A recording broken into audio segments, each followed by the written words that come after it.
이준석 위원님 질의하십시오. 예, 위원장님, 이게 지금 방심위 관련해 가지고 소위 뭐 민원 사주 관련 의혹 때문에 지금 방심위가 해야 될 업무가 굉장히 많은데 좀 공전되는 것 같은 느낌이 듭니다. 예, 맞습니다.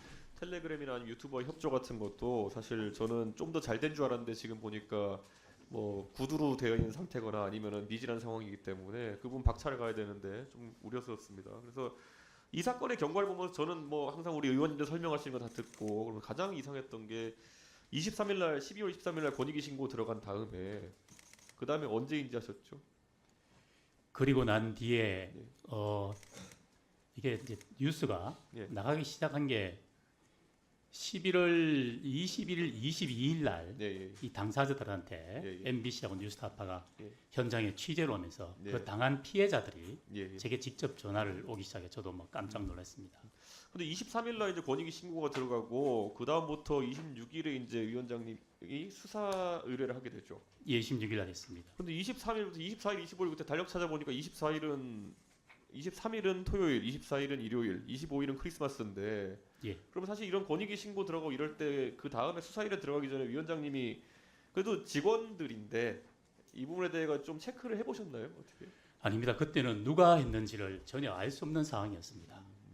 이게 뭐 방심이 직원인지 누군지 그래서 우리도 성명불상에 개인 정보를 불법으로 유출하는 그러면 예를 들어 당장 예. 방심위에 그런 전산 담당하는 분들이나 이런 분들한테 아니 이게 유출의 가능성이 있느냐, 예를 들어 해킹의 가능성이 있느냐, 아니면은 진짜 사람이 할 수밖에 없는 것이냐 이런 거는 최소한 절차적으로 검토를 하셨어야 된다 좀 보는 게 왜냐하면 이거 수사일에 들어가면 이거 친고죄도 아니고 반의사 불벌죄도 아니기 때문에 무조건 조직 내에서 이제 수사 결과가 나올 수밖에 없는 상황이거든요. 그러면은 이런 걸 아예 수사기관에 넘기기 전에 파악하기 위해서 어떤 절차들을 진행하셨는지가 약간 궁금하거든요. 예, 저희들이 내부적으로 이게 해킹에 의한 것이냐, 내부에서 누가 정보를 유출한 것인가 여러 가지 검토했는데 우리가 내부적으로 판단할 수 있는 근거가 없었고, 그리고 국가민원기관 사상 이렇게 수백 건의 개인정보가 유출된 게 전무후무한 일이었습니다.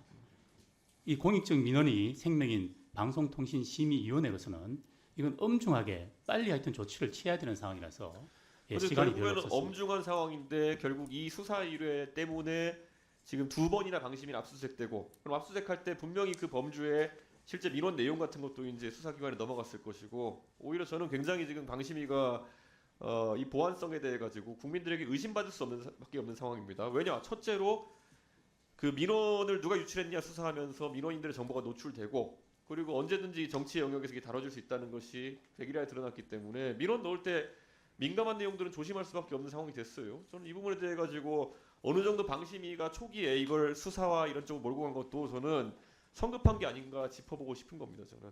그리고 여기 보면은 제가 지난번에 방심위 관련해서 청문회 할 때 제가 지적했던 게 아까 최영두 의원님도 비슷한 부분 지적하셨는데 방심위 민원하는데 우선 이 심사한 데 있어가지고 그 들어온 경로, 그러니까 자체 직권 상정한 것인지 아니면은 민원이 들어온 것인지 누가 민원을 넣었는지는 크게 상관이 없잖아요.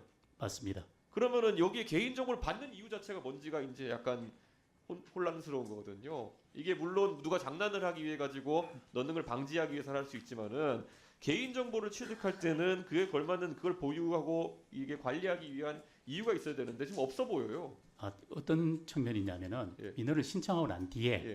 이 민원 내용이 잘못된 경우도 있고 네. 추가로 또 우리가 보완 자료를 요청하는 경우도 있고 본인한테 연락을 해야 되는 경우가 있기 때문에 그 정도의 연락을 남길 예. 경로 정도만 두면 되는 것이지. 제가 지난번에 실제로 들어가서 민원 남기라고 해보니까 성별, 이름, 아까 말했던 생년월일 이런 자료들이 남아 있는 것 자체가 위험하다. 저는 그래서 이번에 이런 것이 뭐 공익적 목적인지 모르겠으나 어쨌든 밖에 나온 이상 방심위의 민원 심사 기능 자체는 한번 크게 재설계하지 않으면은 어느 누구도 신뢰하지 못할 상황이다. 그런데 이거 관련해서 지금 그때 질의한 이후에 뭔가 진행되는 게 있습니까? 예, 의원님 말씀하신 대로 예. 그런 부분을 지금 단순하게 해서 개선 작업을 하고 있습니다. 저는 지금 예. 이제 유튜브나 이런 것도 심의하는데 맞습니다. 방심위가 해야 되는데 예, 이번에 쯔양 사건도 그렇고 이게 유튜버들이라는 사람이 좀 악랄한 사람도 있기 때문에 민원 심의 넣을 때 신고자의 신원이 노출되는 거는 신고하는 사람들 굉장히 위협이 될 수가 있어요. 근데 예, 이런 시스템 지금 전근대적인 시스템 아닙니까? 이걸 빨리 고쳐야죠. 예. 근데 현행 그 민원 처리에 관한 법률에 개인 이외에도 법인 또는 단체 민원인 자격을 인정하고 있는데 성명 및 주소 등이 불명한 경우 민원에서 제외하도록 규정하고 있어서 그랬는데 저희들이 이런 본인 인정 절차를 대폭 관사하도록 좀 준비하고 있습니다. 12월 중에는 간소화 절차가 본인 완료될 인증을 것입니다. 하는데 본인 인증하고 그 결과를 무조건 예. 알겠습니다. 예.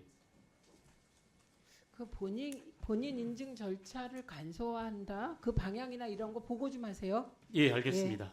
예. 이훈기 위원님 질의해 주세요.